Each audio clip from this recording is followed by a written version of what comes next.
तो कैसे हैं आप लोग स्टूडेंट्स। लास्ट क्लास में हमने पढ़ लिया था एक करंट कैरिंग कॉइल देखा था, एक सिंगल कॉइल भी देखा था, उसमें एन टर्म्स के टर्म में भी हमने देखा था कि कैसे एक कॉइल में अगर करंट फ्लो करता है, यानी जो सर्कुलर कॉइल में करंट जब घूमता है तो उसकी करस्पॉन्डिंग जो मैग्नेटिक फील्ड जो सराउंडिंग में बनता है वो कैसे बनता है। और हमने ये भी देखा था कि जो उसका सेंटर पे जो मैग्नेटिक फील्ड का जो वैल्यू होता है वो कितना होता है, जो कि हमने यहाँ पे ऑलरेडी देख रखा है कि हमने यहाँ पे देख रखा है कि सेंटर से होते या सेंटर पे जो मैग्नेटिक फील्ड का मैग्नीट्यूड है वो μ0I/2r है, जहाँ की r जो है उसका रेडियस कॉइल है या सर्कुलर कॉइल है। ओके, अब इसी में हमने लास्ट क्लास में ये भी किया था कि इसी के ऊपर हम लोग वाइंडिंग कर रहे थे ऐसे ऐसे, तब इसमें मैग्नेटिक फील्ड जो सेंटर पे हो जाएगा वो n टाइम्स हो जाएगा, जितना वाइंडिंग करेंगे उतना टाइम्स हो जाएगा। ठीक है, ये ऑलरेडी देख रखा था। अब इसमें हमने ये देखा कि जो सेंटर से जो पास करेगा तो ये जो सर्कुलर कॉइल होगा, जो यानी सर्कुलर कॉइल में जो करंट सर्कुलेट करता है उसके वजह या उसके हिसाब से अगर ये जो सर्कुलर कॉइल हो एक वर्चुअल बार मैग्नेट की तरह ट्रीट करने लगता है, जिसके अनुसार हमने देखा था कि जब भी अगर सर्कुलर कॉइल में अगर करंट अगर हमको दिखाई देगा कि वो क्लॉकवाइज में अगर रोटेट कर रहा है कॉइल में, तो जिस पॉइंट ऑफ व्यू से हमको क्लॉकवाइज हमको दिखाई देगा तो वो मेरा जो सरफेस होगा या वो वाला जो फेस होगा उधर साउथ पोल आ जाता है और उसका अपोजिट पोल क्या हो जाएगा, नॉर्थ पोल हो जाएगा कॉरेस्पॉन्डिंगली। ओके, या फिर हम लोग ऐसा भी बोल सकते हैं कि अगर करंट जो है अगर सर्कुलर कॉइल में अगर एंटी क्लॉकवाइज यानी ऐसे एंटी क्लॉकवाइज में अगर अगर रिवॉल्व करे या एंटी क्लॉकवाइज में अगर जाए तो हम लोग क्या करते हैं कि वो वाला जो फेस हो गया या उस वाले पॉइंट ऑफ व्यू से हम देखेंगे तो वो किसको देगा, तो नॉर्थ पोल को देगा। तो इसी के लिए हमने देखा था कि एक सर्कुलेटिंग कॉइल में करंट जो एक सर्कुलेटिंग करंट जो होता है ना एक सर्कुलर कॉइल में कि तो वो एक वर्चुअल बार मैग्नेट की तरह ट्रीट किया जाता है। ठीक है, जिसमें एक फेस साउथ पोल की तरह ट्रीट होता है और दूसरा उसका हो जाता है नॉर्थ पोल की तरह। ठीक है, अब हमने ये सर्कुलर कॉइल पे वाइंडिंग किया था, एक के ऊपर एक वाइंडिंग किया था। अब यहाँ पे देखने वाली बात ये है कि जो इसका सेंटर से जो पास करते हुए जाएगा ये, तो इसमें क्या है, ये मेरा मैग्नेटिक फील्ड का डायरेक्शन है। जैसे कि हमने इस कंडीशन में जो दिखा रखा है, तो हमने जब राइट साइड से हम इसमें देखेंगे तो राइट साइड से यानी इस वाले साइड से अगर देखेंगे तो ये क्लॉकवाइज दिखाई देगा, यानी इस वाला राइट वाला जो फेस हो गया है वो साउथ पोल की तरह ट्रीट करेगा। वो करस्पॉन्डिंगली जो नॉर्थ पोल से देखेंगे तो एंटी क्लॉकवाइज दिखाई देगा, तो नॉर्थ वाला फेस जो फेस हो जाएगा वो सॉरी ये जो लेफ्ट वाला जो फेस होगा उसका क्या हो जाएगा, नॉर्थ पोल हो जाएगा।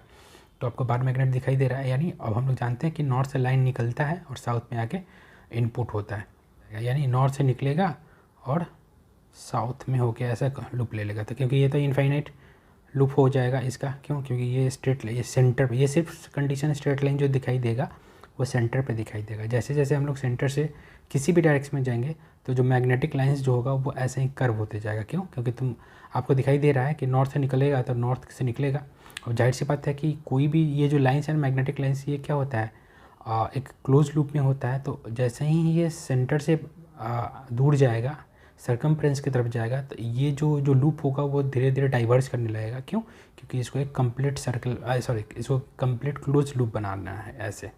तो इसको क्लोज ये सारा जाएगा तो क्लोज लूप ऐसे ऐसे बनाएगा, ये भी ऐसे बनाएगा, ये भी ऐसे बनाएगा, ये भी ऐसे बनाएगा, वैसे ही ये भी ऐसे बनाएगा, वही भी ऐसे ऐसे। अब देखो जैसे ही एक पॉइंट पे आया तो ये दिखाई दे रहा है। अब इसमें आपको डायरेक्शन भी पता चल रहा होगा क्योंकि इधर से जाएगा और इधर आएगा, तो ऊपर वाला जो सर्किल पॉइंट पे बनेगा तो वो भी ये ऐसा जो दिखाई दे रहा है जो क्लॉकवाइज है, और इधर जो दिखाई दे रहा है वो एंटी क्लॉकवाइज है। ओके, तो आई होप ये आपको समझ में आया होगा।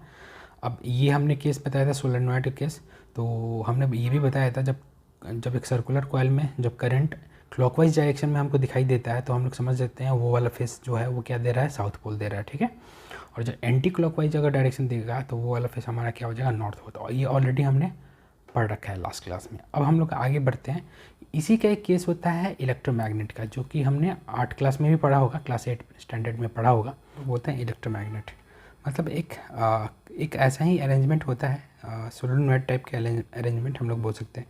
तो इलेक्ट्रोमैग्नेट क्या होता है, एक टेम्परेरी मैग्नेट हम लोग बोल सकते हैं कि जब तक इसमें करंट फ्लो करेगा तब तक सराउंडिंग में ये मैग्नेटिक फील्ड को क्रिएट कराएगा। जब इसमें करंट ऑफ हो जाएगा तो ये सिंपल डिवाइस की तरह होगा, यानी कोई भी मैग्नेटिक फील्ड ये नहीं शो कराएगा। जैसे यहाँ पे लिखा हुआ है ऑलरेडी, जैसे कि एक अरेंजमेंट है, एक वैसा ही अरेंजमेंट है सोलेनॉइड टाइप का, अब यहाँ पे जो करंट है, ये एक डिवाइस रखा हुआ है, ये एक बैटरी है, बैटरी ये डीसी भी हो सकता है या फिर एसी भी इसमें हम लगा सकते हैं, ठीक है।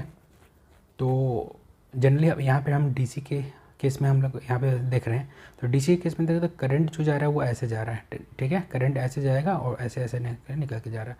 तो अगर हम इस करंट के हिसाब से देखें तो यहाँ पे जो ये जो वायर में करंट जो जा रहा है ना, वो ऐसे ऊपर जा रहा है और फिर ऐसे घूम के ऐसे आ रहा है। मतलब अगर हम राइट साइड से देखें तो राइट साइड में हमको ये कैसे दिखाई देगा, ये दिखाएगा एंटी क्लॉकवाइज डायरेक्शन, क्योंकि ये अंदर जा रहा है फिर ऊपर से बाहर निकल रहा है, फिर अंदर जा रहा है फिर ऊपर से बाहर निकल रहा है।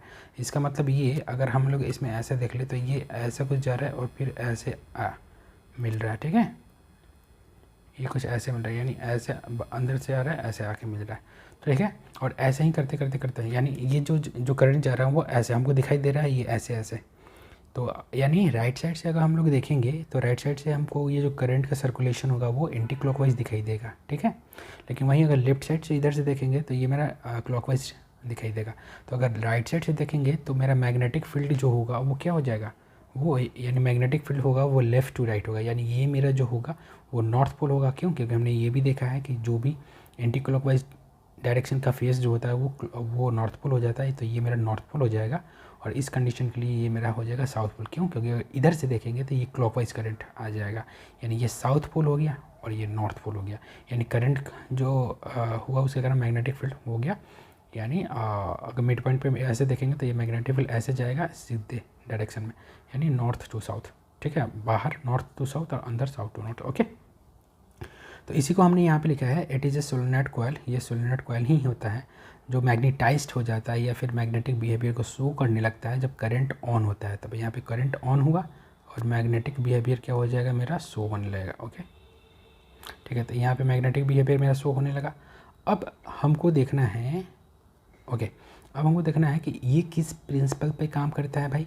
तो जाहिर सी बात है करंट अगर ऑन हुआ, करंट ऑन हुआ तो करंट के कारण ही मैग्नेटिक फील्ड आ रहा है, यानी ये मैग्नेटिक इफेक्ट ऑफ करंट है। यानी इलेक्ट्रोमैग्नेट जो होता है वो मैग्नेटिक इफेक्ट ऑफ करंट होता है। करंट अगर रहेगा तो अपने सराउंडिंग में मैग्नेटिक फील्ड क्रिएट करेगा, अगर करंट नहीं रहेगा तो अपने सराउंडिंग में मैग्नेटिक फील्ड क्रिएट नहीं करेगा, ओके।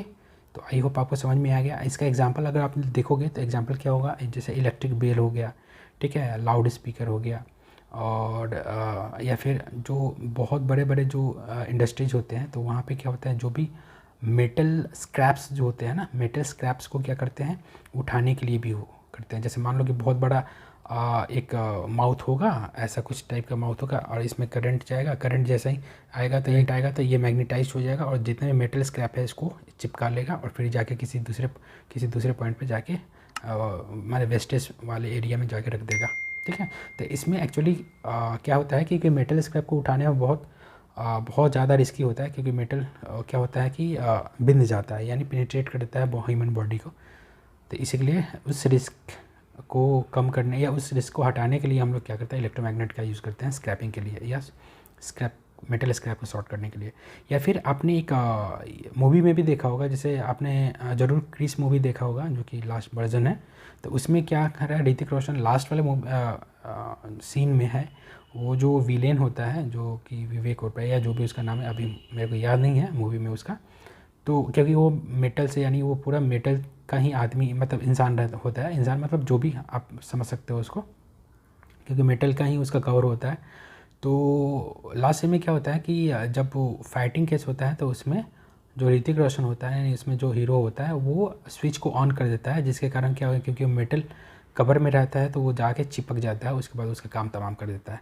तो एक्चुअली ये क्या है, जनरल लाइफ से मतलब जो भी हम लोग आसपास देखते हैं तो उसे कोरिलेट करने का है, जिसमें आपको मतलब थोड़ा सा एग्जांपल होगा, वो ज़्यादा फीलिंग पैदा करता है और कुछ नहीं, ठीक है। तो इलेक्ट्रोमैग्नेट आपको समझ में आ गया होगा, आपने पहले भी पढ़ा होगा वैसे।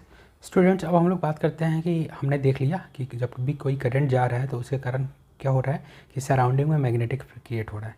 अब हम देखेंगे कि अगर सपोज मान लो कि एक एक्सटर्नल फील्ड ऑलरेडी बिल्ड है कोई भी रीजन में, ठीक है, कोई फील्ड ऑलरेडी है, मैग्नेटिक फील्ड है, वो मैग्नेट के कारण भी हो सकता है या किसी दूसरे करंट के कारण भी हो सकता है, ठीक है। अब सपोज मान लो कि एक पहले से फील्ड सराउंडिंग में एग्जिस्ट है कर रहा है, अब उसमें अगर हम किसी वायर को लाते हैं, वायर मतलब सिंपल वायर नहीं, अगर करंट कैरिंग वायर को लाते हैं तब क्या होगा, तब इसका भी मैग्नेटिक फील्ड क्रिएट होगा, तो दोनों एक दूसरे को इंटरफेयर करेगा या इंटरफेरेंस पैदा होगा, जिसके कारण इस दोनों के बीच में क्या होगा, फोर्स क्रिएट होगा। इसका मतलब ये है, हम इसको ऐसे बोल सकते हैं कि अगर एक गिवन मैग्नेटिक फील्ड में अगर करंट कैरिंग वायर को ले जाएंगे तो उस करंट कैरिंग वायर पे कितना फोर्स एक्सपीरियंस होगा, या वो करंट कैरिंग वायर है कितना फोर्स एक्सपीरियंस कराएगा, उसको हम लोग फाइंड भी कर सकते हैं और उस फोर्स का डायरेक्शन भी हम लोग पता कर सकते हैं। तो यहाँ हमने वही लिखा है कि force on current carrying conductor in A given magnetic field, यानी एक मैग्नेटिक फील्ड ऑलरेडी सेटअप है, उसमें हम करंट कैरिंग वायर को ले जाएंगे तो उस करंट कैरिंग वायर पे फोर्स का मैग्नीट्यूड और उस पर डायरेक्शन किधर लगेगा वो हम देखेंगे। तो ये हमने ऑलरेडी लिख रखा है, when current carrying conductor is placed in a magnetic field और a given magnetic field it experiences a force except, ये फोर्स एक्सपीरियंस करेगा एक्सेप्ट किस केस के लिए, when it is placed parallel to the magnetic field. सिर्फ एक ही condition के लिए फोर्स एक्सपीरियंस नहीं करेगा, जब वो क्या हो जाए, तो करंट कैरिंग वायर जो होगा वो मैग्नेटिक फील्ड के अगर पैरेलल या एंटी पैरेलल अगर हो जाता है तब फिर क्या होगा, वो फोर्स एक्सपीरियंस नहीं करेगा। ऐसा क्यों होगा वो हम आगे देखेंगे, ठीक है। खैर बोर्ड में भी इतना नहीं है, बस इतना ही आपको स्टेटमेंट देखना है। खैर मैं अभी इसको समझेंगे हम लोग यहाँ पे, तो उसी को हमने यहाँ पे लिख दिया है, if magnetic field is parallel to current carrying conductor then magnetic force on the wire, यानी current carrying wire becomes zero, ऐसा हो जाता है। ऐसा क्यों होता है थोड़ा सा हम लोग देख लेते हैं। देखते हैं कि सपोज मान लिया कि ये मेरा एक कोई भी रैंडम वायर है, और रैंडम वायर में यहाँ करंट देखिए कैसे जा रहा है, यहाँ पी इसका पी नोड है और ये इसका क्यू नोड है। नोड मतलब ये इसका पी एंड है और ये इसका क्यू एंड है, ओके। और पी टू क्यू क्या हो रहा है, इसमें करंट जा रहा है, यानी करंट इसमें फ्लो कर रहा है। अब ये जो करंट जो रखा हुआ है ना स्टूडेंट, ये इस सरफेस पे रखा हुआ है, ठीक है। इस पर मतलब जो भी कॉपी सरफेस मानो तो या फिर पेज सरफेस मानो तो सरफेस के ऊपर रखा हुआ है। अगर हम इसको ऐसे देखें तो ये हो सकता है, ये एक्स वाई प्लेन हो सकता है, यानी अगर हम लोग ऐसे देखें तो ये जो वायर है करंट कैरिंग वायर वो एक्स वाई प्लेन में है। जाहिर सी बात है, ये हम पूरे वायर को कंसिडर, ये इसमें कहीं ना कहीं से करंट आ रहा है, यानी इस एक्सटर्नली कहीं ना कहीं से इसमें बैटरी या फिर कोई और सोर्स लगा हुआ होगा जिसके कारण इस वायर में करंट फ्लो कर रहा है, ठीक है। अब यहाँ पे जो क्रॉस दिखा रखा है स्टूडेंट, क्रॉस का मतलब ये होता है कि मैग्नेटिक फील्ड यहाँ पे है, और मैग्नेटिक फील्ड का जो डायरेक्शन है वो इनटू द प्लेन है, मतलब ऊपर से नीचे जा रहा है, ऐसे जा रहा है मैग्नेटिक फील्ड, यानी मैग्नेटिक ऐसे ऐसे ऐसे ऐसे ऐसे ऐसे ऐसे ऐसे जा रहा है, ठीक है। तो magnetic field inside into the plane जा रहा है, और मतलब ऐसा हम लोग बोले तो मैग्नेटिक फील्ड जेड एक्सिस में जा रहा है, या फिर अगर प्लेन में बोले तो क्या होगा, क्योंकि ऐसे है, ठीक है, तो जेड एक्सिस की तरफ जा रहा है, वो एक्स जेड प्लेन में भी जा रहा है और वाई जेड प्लेन में भी जा रहा है, ठीक है। तो अब हमको यहाँ पे देखना है कि सपोज हमने वायर को जो रखा है वो कहाँ पे रखा है, एक्स वाई प्लेन में रखा है। ये एक्स वाई प्लेन है तो ये एक्स वाई प्लेन है। तो इस टोटल वायर पे जो करंट जो फोर्स लगेगा किसके कारण, तो इस मैग्नेटिक फील्ड के कारण। क्यों, क्योंकि इसमें भी करंट फ्लो कर रहा है तो ये भी अपना एक छोटा सा मैग्नेटिक फील्ड क्रिएट करेगा, तो दोनों के ये दूरी एक दूसरे से इंटरेक्ट करेगा, इंटरेक्शन के कारण इसमें फोर्स आ जाएगा, तो इस पर फोर्स लगने लगा। तो अब हमको यही देखना है कि ये जो करंट कैरिंग वायर है ना, इस पर फोर्स कैसे लग रहा है। तो इसको देखने का तरीका है, अगर एलिमेंटल लेंगे, अभी एलिमेंटल आपको समझ में नहीं आएगा क्या होता है। एलिमेंटल स्ट्रिप होता है एक छोटा सा टुकड़ा लेना, एक छोटा सा टुकड़ा, यानी अगर एक छोटा सा टुकड़ा ऐसा ले लेते हैं तो इस पर देखते हैं फोर्स कितना लग रहा है। खैर ये अभी आप नहीं समझिए, बस आप अभी इतना ही समझिए कि कोई भी रैंडम वायर होगा ना तो उसका दो एंड देखेंगे और दोनों एंड को एक स्ट्रेट लाइन से मिला देंगे। अब इसका जो इफेक्टिव लेंथ जो होगा, ये जो पूरे वायर का इफेक्टिव लेंथ वो ये बनेगा एल, जो कि डायरेक्ट हम लोग इसको जो डायरेक्ट स्ट्रेट लाइन से जो मिलाते हैं वो बन सकता है। अब जाहिर सी बात है, ये जो स्ट्रेट लाइन होगा वो भी सेम ही प्लेन में होगा जिस प्लेन में ये क्या है मेरा ये वायर रखा हुआ है। तो अब हम इसका इक्विवेलेंट लेंथ जो होगा वो हम इस एल से ही दिखाएंगे, यानी ये एल जो है वो ऑलरेडी परपेंडिकुलर है इस मैग्नेटिक फील्ड के। आपको दिखाई दे रहा है मैग्नेटिक फील्ड तो अंदर जा रहा है और ये जो लेंथ है वो तो सरफेस पे है, ठीक है, यानी एक्स वाई प्लेन में, और ये जेड में जा रहा है। तो एक्स वाई और जेड एक दूसरे के क्या है, म्यूचुअली परपेंडिकुलर, ठीक है। तो इस वायर पे जो फोर्स जो लगता है वो फोर्स का वैल्यू होता है F equals to I L B, और आई एल बी हम ऐसा इसलिए लिखे हैं क्योंकि ये जो करंट कैरिंग कंडक्टर है इसको हम लोग ऐसा समझ सकते हैं, कि ये जो है ना, ये जो करंट इसमें जा रहा है, अब ये इसमें नहीं जाके इक्विवेलेंटली ये करंट ऐसे जा रहा है आई, ठीक है। तो हम इसको लेंगे, यानी जो करंट कैरिंग कंडक्टर है, ऐसा जो इक्विवेलेंट करंट कैरिंग कंडक्टर है वो मैग्नेटिक फील्ड के परपेंडिकुलर होना चाहिए, और लेंथ भी मतलब वही लेंथ और करंट एक दूसरे के मतलब करंट कैरिंग कंडक्टर और मैग्नेटिक फील्ड एक दूसरे का क्या होना चाहिए, परपेंडिकुलर। इस हिसाब से ये वाला फार्मूला हमको क्या आएगा, यहाँ पे आएगा। यानी इस कंडीशन में क्या होगा, करंट कैरिंग कंडक्टर और मैग्नेटिक फील्ड में एक दूसरे के बीच में 90 डिग्री एंगल है। तो ये जो एल जो है, एल क्या है यहाँ पे, एल जो है वो है करंट कैरिंग कंडक्टर लेंथ। ये करंट कैरिंग कंडक्टर का लेंथ है जो कि परपेंडिकुलर है किसके, तो गिवन मैग्नेटिक फील्ड के। तो जब ऐसा होगा तभी ये फोर्स को हम लोग देख सकते हैं, ठीक है। तो ये तो मैग्नीट्यूड निकल गया, लेकिन अब ये फोर्स कैसे लगेगा, ऊपर लगेगा, नीचे लगेगा, लेफ्ट में लगेगा, राइट में लगेगा, कैसे लगेगा। तो इसके डायरेक्शन को दिखाने के लिए स्पेशली हम लोग मैक्सवेल राइट हैंड थंब का यूज़ करते हैं, ठीक है। वैसे बहुत सारा रूल है, लेकिन सबसे ईजी यही बनता है कि Maxwell right hand thumb rule या राइट हैंड पाम रूल, ठीक है। तो इसमें क्या होता है, इसमें होता है राइट हैंड थंब रूल या राइट हैंड। तो यहाँ पे एल क्रॉस बी है ना, यानी एल को बी की तरफ ले जाने पे जो थंब का डायरेक्शन होगा वही फोर्स का डायरेक्शन होता है। जैसे मान लो कि एल, तो एल ऐसे रखा हुआ है यहाँ पे, जो आप देखो यहाँ पे एल ऐसे रखा हुआ है, और या फिर एल ऐसे रखा हुआ है और अंदर जाना है, ठीक है। अगर इधर जाना तो ऐसे रखते हैं हाथ, एकदम ध्यान से देखो। तो हमको अंदर जा, मैग्नेटिक फील्ड क्या है, अंदर है, तो हम अगर ऐसे रखेंगे तो ऐसे हम मुड़ा नहीं पाएंगे। तो पॉसिबल डायरेक्शन में तो लेंथ का डायरेक्शन ये हो गया, ठीक है। अब इसको क्या करना है, मैग्नेटिक फील्ड की तरफ क्या करना है, रोटेट करना है। तो मैग्नेटिक फील्ड की तरफ रोटेट करोगे, जो थंब का जो डायरेक्शन है ना, वही मेरा क्या करेगा, फोर्स का डायरेक्शन देगा। और ये कौन सा फोर्स है, तो मैग्नेटिक फोर्स, ओके। तो सिंपली आप लोग ऐसे भी देख सकते हैं, या तो हम ऐसे कर देंगे कि लेंथ को हम लोग रोटेट करने के बी के डायरेक्शन में, तो ये मेरा थंब क्या दे देगा, तो मैग्नेटिक फोर्स का डायरेक्शन देगा। यानी इस पर अगर तुम मैग्नेटिक फोर्स देखोगे तो इस लेंथ पे जो मैग्नेटिक फोर्स होगा वो क्या होगा, तो ऐसे लगेगा। इस कंडीशन के लिए, इस कंडीशन के लिए ऐसे लगेगा यहाँ पे पर इधर, ठीक है। आप देखो इसको ऐसे अंदर करोगे तो क्या होगा, ये थंब ऐसे इस डायरेक्शन में जाएगा, यानी ये। और ये जो फोर्स का डायरेक्शन होगा वो लेंथ के पे भी परपेंडिकुलर होगा और इस मैग्नेटिक फील्ड के भी परपेंडिकुलर होगा। यानी ये जो एफ होगा वो एल के भी परपेंडिकुलर में होगा और बी के भी परपेंडिकुलर में होगा, ठीक है।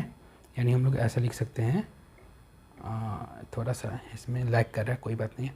तो here F is perpendicular to L and also perpendicular to B, दोनों के ही परपेंडिकुलर होगा जो इस पर फोर्स लगेगा, ठीक है।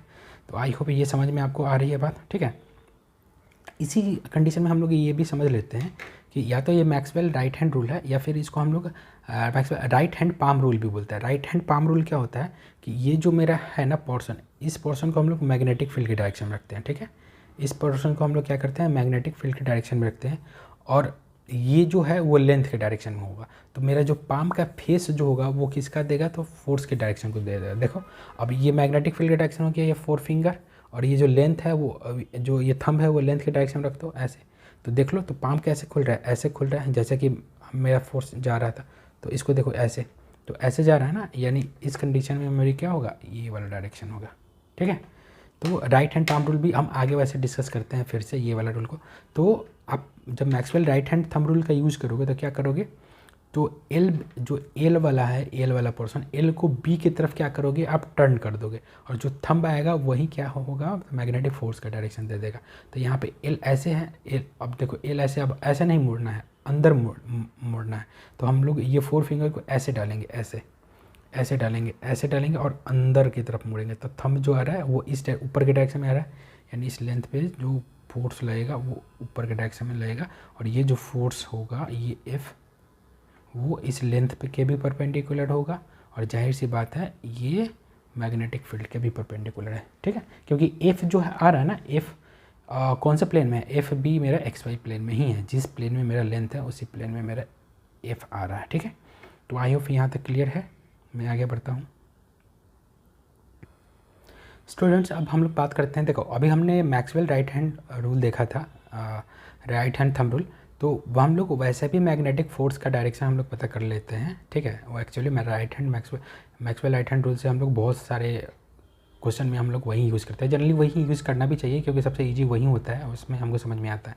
वैसे फ्लेमिंग लेफ्ट हैंड रूल का भी यूज़ करके हम लोग क्या कर सकते हैं, मैग्नेटिक फील्ड को सेमी कंडीशन में लगा सकते हैं, जैसे कि अभी हम लोग कर सकते हैं। तो इसमें क्या करना होता है, जो इंडेक्स फिंगर जो होता है ना, इंडेक्स फिंगर को फील्ड के डायरेक्शन में रखो। जैसे अभी वाले क्वेश्चन में तुम देखो कि इंडेक्स को हम फील्ड के डायरेक्शन में रख देंगे ऐसे, तो फील्ड अंदर था, magnetic field into the plane था जेड एक्सिस में, और जो थंब है वो किसके डायरेक्शन में होगा, तो ये मोशन ऑफ कंडक्टर के डायरेक्शन में होता है, या फिर मोशन ऑफ डायरेक्शन में जिधर फोर्स लगेगा उधर ही मोशन होगा, तो थंब मेरा वो डायरेक्शन देगा। अब मिडिल फिंगर कितना रखना है, तो करंट, अब करंट देखो कैसे जा रहा था, तो कैसे ऐसे जा रहा था करंट ऐसे, तो देखो अब इसको स्ट्रेच करोगे तो मेरा ऐसे ही आएगा, देखो। तो अब देखो थंब का ही जो डायरेक्शन था वही फोर्स का डायरेक्शन था, तो इससे भी आप लोग निकाल सकते हो ये, तो या तो मोशन ऑफ कंडक्टर तुम बोलो तो, या फिर फोर्स का डायरेक्शन बोलो तो देखो, तो मैग्नेटिक फील्ड अंदर था, और ये जो था ये ऐसे था ऐसे, ये ऐसे था ऐसे, ठीक है, ऐसे था, और ये थंब मेरा था, जो थंब का डायरेक्शन ऊपर आया था परपेंडिकुलर टू द लेंथ। तो जनरली इसका यूज हम सजेस्ट करेंगे मैग्नेटिक फोर्स या मैग्नेटिक फील्ड निकालने के लिए नहीं कीजिए, क्योंकि इसमें ज़्यादा लेफ्ट हैंड राइट हैंड को क्या करना है, स्ट्रेच करना पड़ेगा, तो इसमें बहुत ज़्यादा परेशानी हो जाती है स्टूडेंट्स को। तो इसी के लिए आप इसको स्पेसिफाई कर दीजिए, जब भी आप मोटर का केस पढ़िएगा, जब आप अगर DCSE मोटर पढ़िएगा, तो उसके केस में अगर आपको लिखने के लिए आएगा फ्लेमिंग लेफ्ट हैंड रूल क्या होता है, तब आप उस मोटर के केस में लिख सकते हैं, या मोटर को डिस्क्राइब करने के लिए, मोटर में डायरेक्शन, फोर्स के डायरेक्शन या मोशन के डायरेक्शन को डिस्क्राइब करने के लिए आप यहाँ पे इसका यूज़ कर सकते हैं, या फिर करंट के डायरेक्शन को डिस्क्राइब करने के लिए आप इसका यूज़ कर सकते हैं, ठीक है।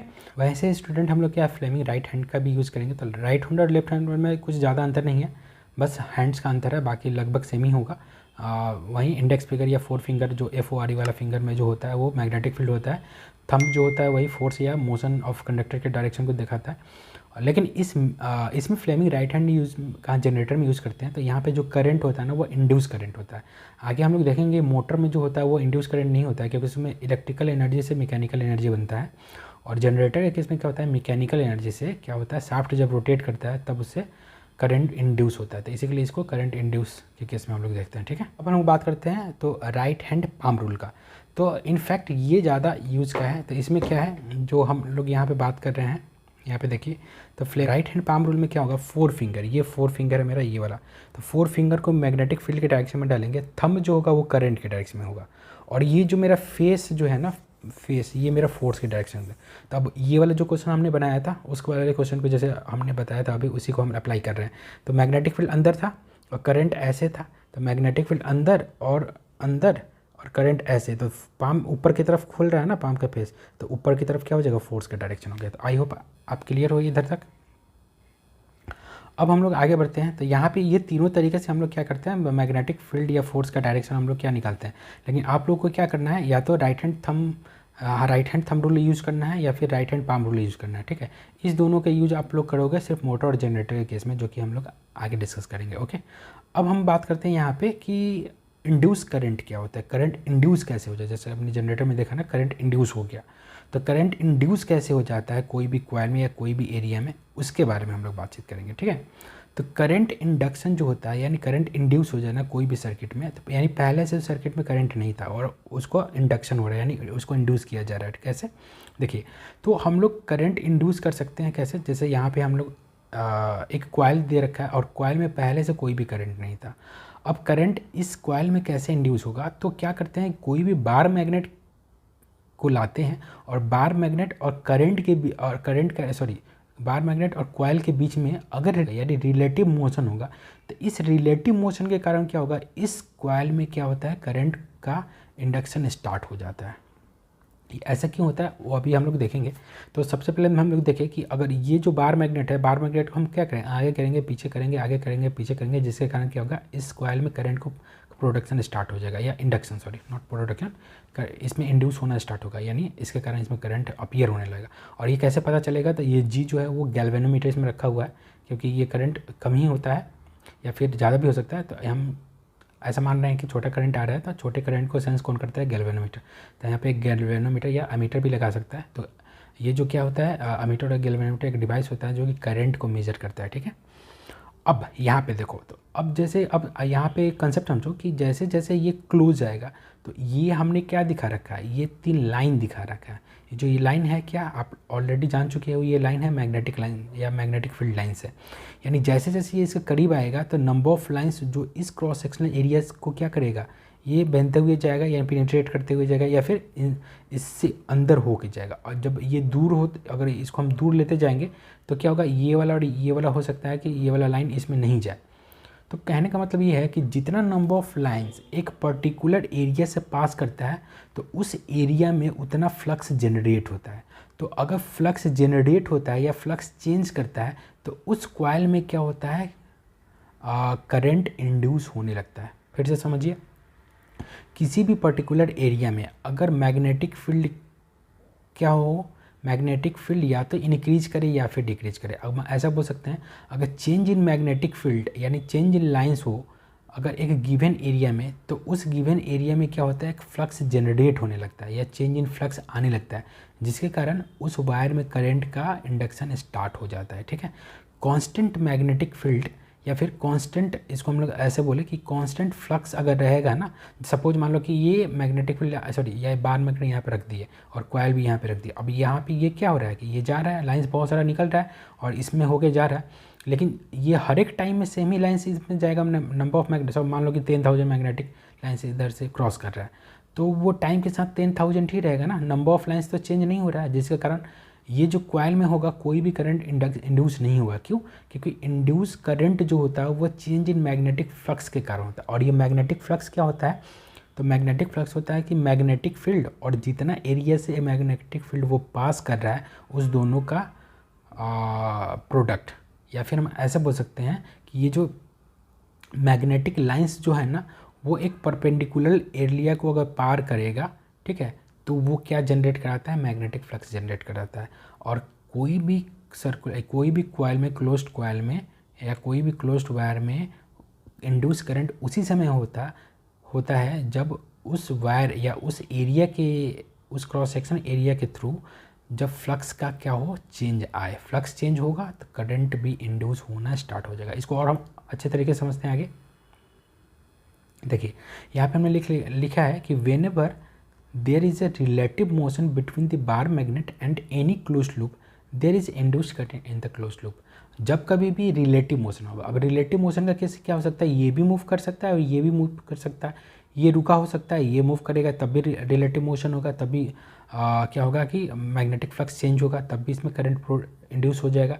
या फिर ये रुका है, ये भी ऊपर आगे पीछे कर सकता है, जिसके कारण इसमें भी मैग्नेटिक फ्लक्स चेंज हो सकता है। ठीक है, तो आई होप यहाँ तक आपको क्लियर है। और इसी रिलेटिव कंसेप्ट, हम रिलेटिव कंसेप्ट जानते हैं क्योंकि प्रीवियस क्लास में पढ़े होंगे। तो रिलेटिव कंसेप्ट यानी रिलेटिव मोशन यहाँ पे दो तरीके से दिखा सकता है। कैसे तरीके से दिखा सकते हैं, तो या तो हम एक को रोक के दूसरे को चला दें, या फिर दूसरे को रोक के पहले को चला दें, या फिर दोनों को चला दें। तीन कंडीशन भी हो सकता है, तीसरा कंडीशन भी हो सकता है, लेकिन हम यहाँ पे दो ही कंडीशन दिखा रहे हैं कि एक बार कॉइल को चला देंगे बार मैग्नेट को रोक के, और एक बार बार मैग्नेट को चलाएंगे कॉइल को रोक के। ठीक है, तो आई होप ओके। तो अब ये डायरेक्शन ऑफ इंड्यूस करंट को समझने के लिए हमको क्या समझना होगा, हमको समझना पड़ेगा कि ये मैग्नेट इंड्यूस करंट कैसे हो रहा था, मैग्नेटिक फ्लक्स से हो रहा था। ये मैग्नेटिक फ्लक्स क्या होता है, तो मैग्नेटिक फ्लक्स एक ऐसा क्वांटिटी होता है जो कि इक्वल होता है product of magnetic field already आप जानते हो, और परपेंडिकुलर एरिया, मतलब जिस परपेंडिकुलर एरिया को मैग्नेटिक फील्ड, जैसे मान लो कि ये मेरा एरिया और इसमें बहुत सारा मैग्नेटिक फील्ड लाइंस क्रॉस कर रहा है, तो ये परपेंडिकुलरली अगर इसको पेनिट्रेट करेगा तभी जाके ये इसके एरिया के अराउंड क्या कराएगा, फ्लक्स को जनरेट कराएगा। ठीक है, तो फ्लक्स आई होप समझ में आ गया होगा। फ्लक्स जनरली ये होता है, तो B इंटू ए, और B ए कब होगा, जब दोनों के बीच में दोनों एक दूसरे, ये जो B हो मैग्नेटिक फील्ड और एरिया जो होगा, एरिया का सरफेस वो एक दूसरे के परपेंडिकुलर में होगा। ठीक है, तो यहाँ पे ये क्रॉस सेक्शनल एरिया है और ये मैग्नेटिक फील्ड। आई होप ये आपको दिमाग में रहेगा। अब हम लोग देखते हैं कि चलो फ्लक्स तो समझ में आ गया कि जितना मैग्नेटिक लाइंस परपेंडिकुलरली फॉल करता है एक गिवन एरिया पे, तो उस दोनों के प्रोडक्ट को हम लोग क्या बोलते हैं, मैग्नेटिक फील्ड और एरिया के प्रोडक्ट को हम लोग मैग्नेटिक फ्लक्स बोलेंगे। जितना फ्लक्स चेंज करेगा उसके कोरस्पॉन्डिंग ही करंट को क्या करना है, इंड्यूस होना है। अगर फ्लक्स चेंज नहीं करेगा तो करंट भी क्या हो जाएगा, जीरो हो जाएगा। यानी करंट चेंज इन फ्लक्स के कारण ही इंड्यूस होता है एक गिवन सर्किट में। अब हम लोग बात करते हैं, जैसे कि हमने यहाँ पे देखा था, दो केस लिया है, तो डायरेक्शन ऑफ इंड्यूस करंट कैसे होगा। देखो, तो हम यहाँ पे देख रहे हैं कि अगर मैग्नेटिक फ्लक्स जो है अगर इंक्रीजिंग नेचर का है, तो इंक्रीजिंग नेचर का कब हो सकता है भाई, तो या तो मैग्नेटिक लाइंस धीरे धीरे एक पर्टिकुलर एरिया में क्या करे, इंक्रीज करे, तब क्या होगा, मेरा मैग्नेटिक फ्लक्स इंक्रीज करेंगे, क्योंकि मैग्नेटिक फ्लक्स क्या होता है, बी और ए होता है। तो या तो बी इंक्रीज करे तब भी फ्लक्स इंक्रीज करेगा, या फिर ए इंक्रीज करे तभी फ्लक्स इंक्रीज करेगा। तो दोनों में से कोई एक चीज़ हो सकता है। तो दोनों में से कोई एक चीज़ होगा तो मैग्नेटिक फ्लक्स इंक्रीज करेगा। तो जब मैग्नेटिक फ्लक्स इंक्रीज करेगा स्टूडेंट्स, तब क्या होगा, तब क्योंकि मैग्नेटिक फ्लक्स इंक्रीज कर रहा है मतलब कांस्टेंट नहीं है, चेंज कर रहा है। तो चेंज कर रहा है तो जिस भी एरिया के थ्रू वो चेंज कर रहा होगा, वो उस कॉइल वाले एरिया में करंट इंडक्शन स्टार्ट हो जाएगा, यानी इंड्यूस करंट अपीयर होने लगेगा।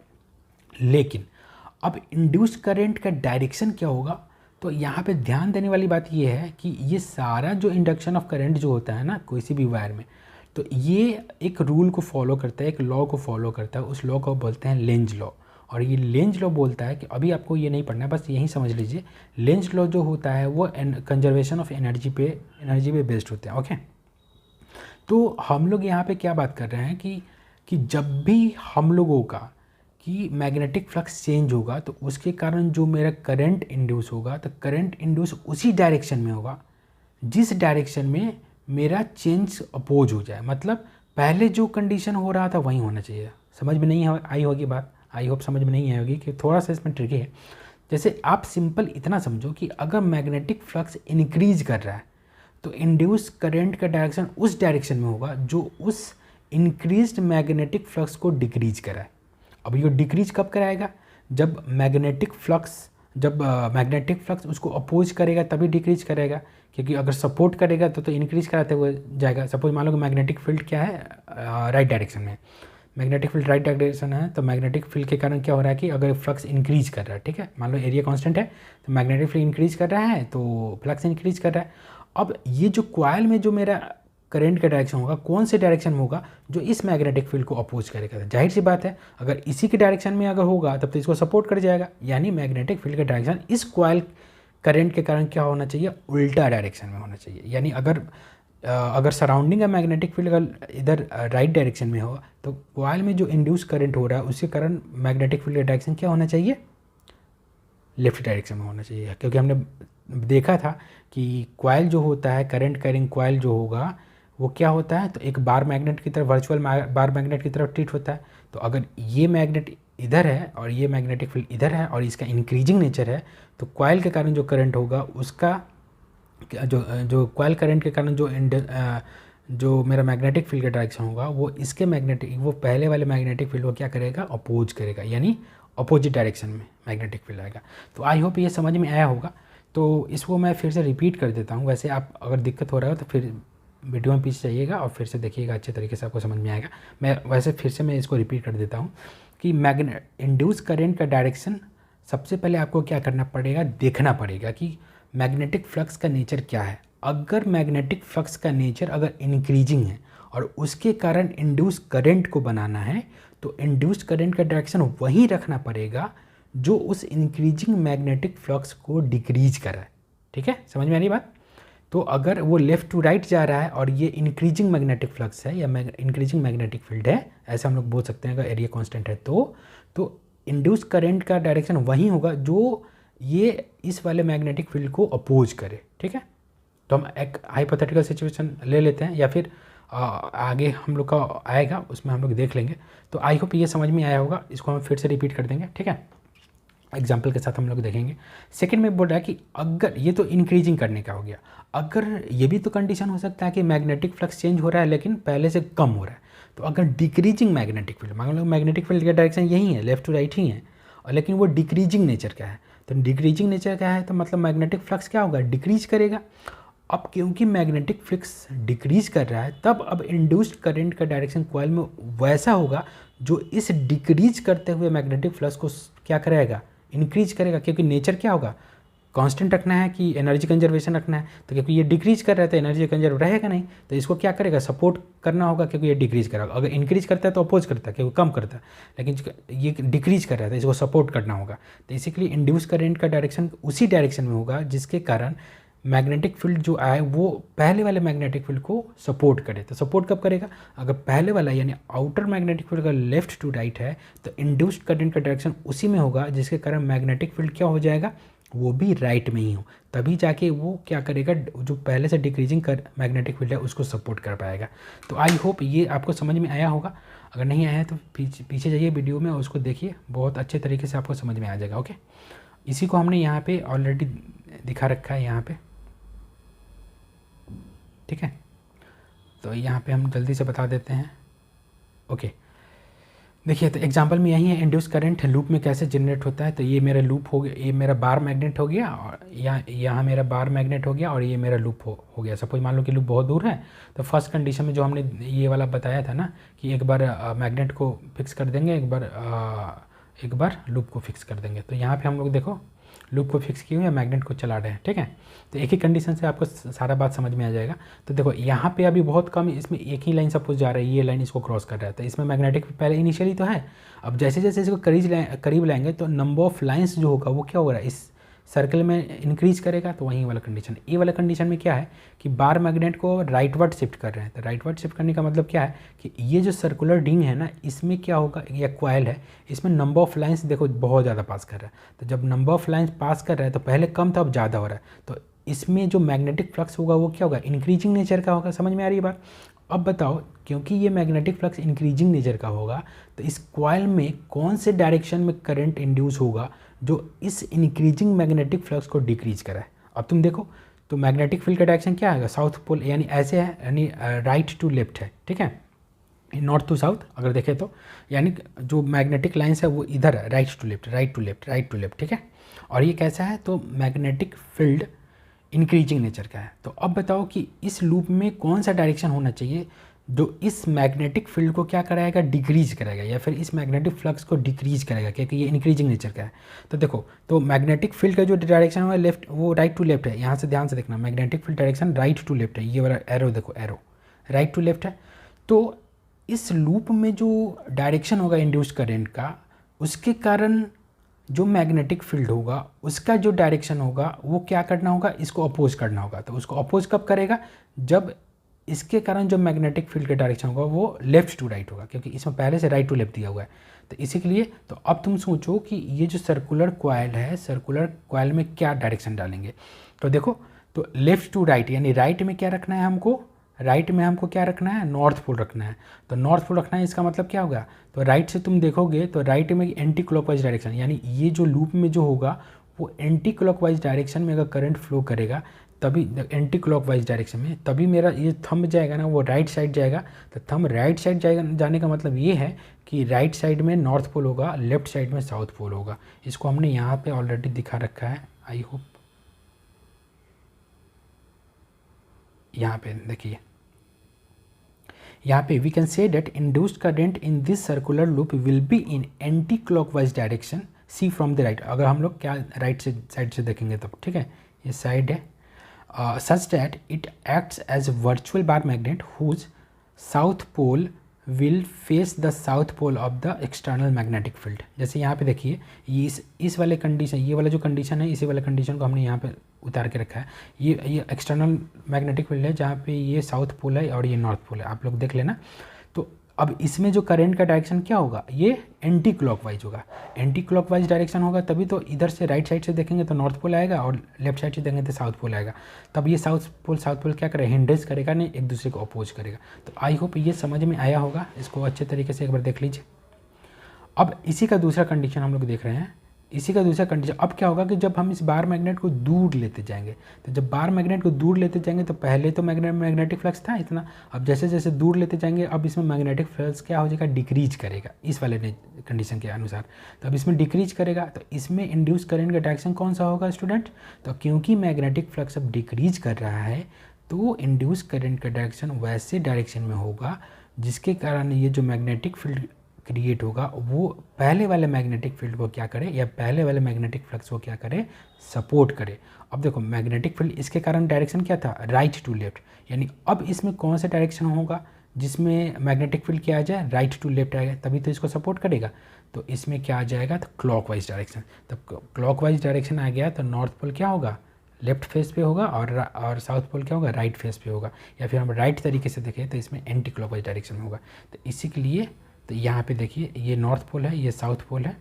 अब इसमें जो करंट का डायरेक्शन होगा वो क्या हो जाएगा, अगर राइट डायरेक्शन से देखेंगे तो क्लॉकवाइज देगा, अगर लेफ्ट डायरेक्शन से देखेंगे तो एंटी क्लॉकवाइज देगा, जिसके कारण जो लेफ्ट साइड होगा उसका नॉर्थ पोल बन जाएगा और जो राइट साइड होगा, यहाँ पे देख लीजिए, जो लेफ्ट साइड होगा ये नॉर्थ पोल बन जाएगा और जो राइट साइड होगा ये साउथ पोल हो जाएगा, जिसके कारण ये साउथ नॉर्थ क्या हो जाएगा, इधर से डायरेक्ट मैग्नेटिक फील्ड निकलेगा, लाइंस निकलेगा और इसको सपोर्ट करेगा। यानी इस कंडीशन में ये जो इंड्यूस करंट का डायरेक्शन जो दिखाया जा रहा है वो पहले वाले मैग्नेटिक यानी जो डिक्रीजिंग मैग्नेटिक फ्लक्स है वो उसको सपोर्ट कर रहा है। तो आई होप यहाँ पे ये क्लियर हुआ होगा। अगर क्लियर नहीं हुआ है तो इसको फिर से बैक करके और जो हमने बोला है उसको धीरे धीरे समझिए। तो इसको 1 या 2 या 3 बार अगर आप देखोगे तो आपको समझ में आ जाएगा। और साथ साथ समझने के लिए क्या करना होगा, आपको अपने हैंड को चलाना पड़ेगा। जब तक हैंड को नहीं चलाइएगा ना, तब तक क्या होगा कि मैग्नेटिक फील्ड के डायरेक्शन को आप पता नहीं कर पाइएगा। और इसमें सबसे समझने वाली बात ये है कि साउथ, जब भी करंट कॉइलिंग जो होगा क्लॉकवाइज होगा तो वो वाला फेस जो होगा वो साउथ पोल हो जाता है, और जब भी करंट कॉइलिंग एंटी क्लॉकवाइज होता है तो वो वाला फेस मेरा क्या हो जाता है, नॉर्थ पोल हो जाता है। इसी पे डिपेंडेंट सारा ये कंसेप्ट है। तो आई होप हमने सारा कंसेप्ट को 1 बाय 1 अपने तरीके से हमने बता दिया है। अगर फिर भी आपको दिक्कत है तो आप कमेंट बॉक्स में आप लिख सकते हैं, हम इसको और भी बेहतर तरीके से आपको आप कमेंट बॉक्स में लिखिएगा, हम आपको बताने का कोशिश करेंगे, या फिर इन फ्यूचर जब भी आएगा तो हम इसको एनिमेशन में भी उतारने का कोशिश करेंगे जिसमें आपका अंडरस्टैंडिंग क्लियर हो जाए। आई होप आपका अंडरस्टैंडिंग क्लियर हो गया होगा। अगर नहीं हो गया होगा तो इसको 2 या 3 बार देखिए और अपने हैंड्स को चलाइए। अपने जब तक आप हैंड यानी डायरेक्शन को नहीं चलाइएगा तब तक आपको अच्छे तरीके से ये समझ में नहीं आएगा। तो नेक्स्ट लेक्चर में हम लोग मोटर और जनरेटर के बारे में देखेंगे और कुछ क्वेश्चंस भी देखेंगे। तो चलिए आज के लिए इतना ही रहने देते हैं, मिलते हैं नेक्स्ट क्लास में। अगर आपको पसंद आया है तो लाइक कीजिए, सब्सक्राइब कीजिए और शेयर कीजिए, और दूसरे को भी शेयर कीजिए ज़्यादा से जितने भी नीडी स्टूडेंट हैं उन लोगों के पास पहुँच पाए। ओके, चलो मिलते हैं, थैंक यू।